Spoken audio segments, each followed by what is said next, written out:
জুমার দিন সকালবেলা ফজরের নামাজের পর থেকে ফেরেশতারা যতগুলো মসজিদে জুমা অনুষ্ঠিত হয় ওই মসজিদে ঢোকার প্রতিটা দরজার মধ্যে দাঁড়িয়ে থাকে। কারা কারা আগে আগে জুমার নামাজ পড়ার জন্য মসজিদে যায় প্রত্যেকের নামগুলো একটা জান্নাতের রেজিস্ট্রি খাতার মধ্যে তুলে নেয়। সুবহানাল্লাহ। এই নামগুলো স্পেশালি আল্লাহর কাছে পাঠানোর জন্য। সুবহানাল্লাহ কইবেন না? সুবহানাল্লাহ। ডানে বাঁয়ে সামনে পেছনে যতগুলো দরজা প্রতিটা দরজায় ফেরেশতারা বসে থাকে। কে আগে আসলো নাম তুলে দেয়।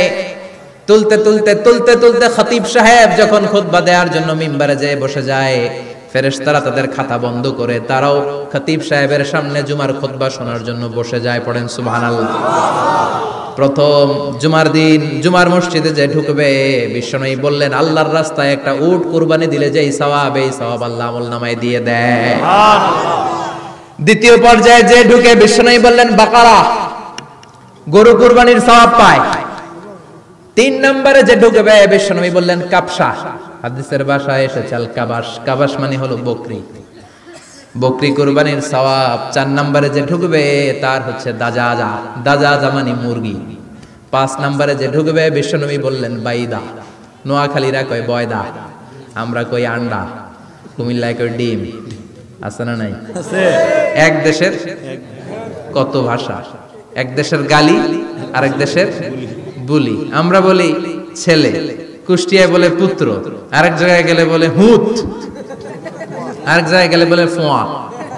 আছে না নাই? আছে। এক এলাকায় বলে বেটা ছেলে, ছেলেদেরকে বেটা ছেলে, মরদ ফোয়া, মরদ ফোয়া হইতে না, মরদ ফোয়া হবে।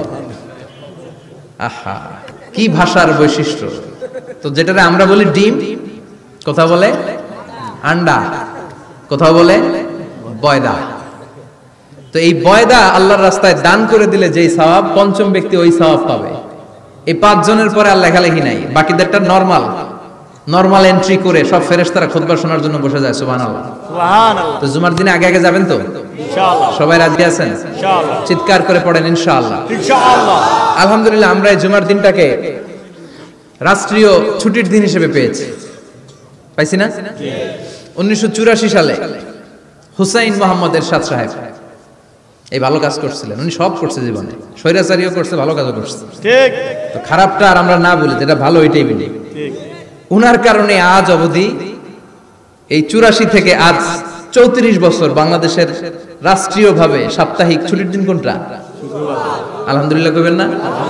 এই উসিলায় আল্লাহ ওনারে মাফ করুক।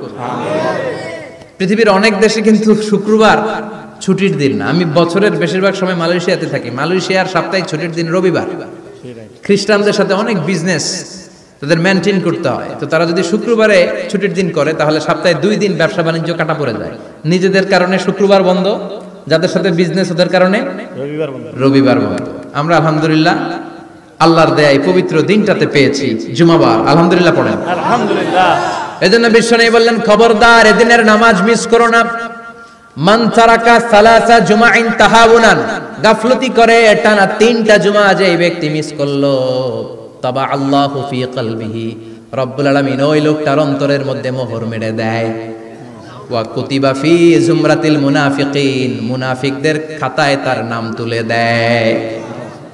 3টা জুমা যদি কেউ মিস করে 2টা পানিশমেন্ট। এক হচ্ছে তাবা আল্লাহু ফি কলবি, আল্লাহ অন্তরে মোহর মেরে দেয়। ভালো কথা ভাল লাগে না, নামাজ ভাল লাগে না, আজান ভাল লাগে না, ইসলাম ভাল লাগে না, শুধু মौज মাস্তি ভাল লাগে, গান বাজনা ভাল লাগে, এরকম আছে না নাই? জুমার নামাজে যায় না। আরেকটা হলো কুতিবা মিনাল মুনাফিকিন, মুনাফিকদের খাতায় নাম তুলে দেয়। আল্লাহ হেফাজত করো। আরো জোরে পড়েন আমিন।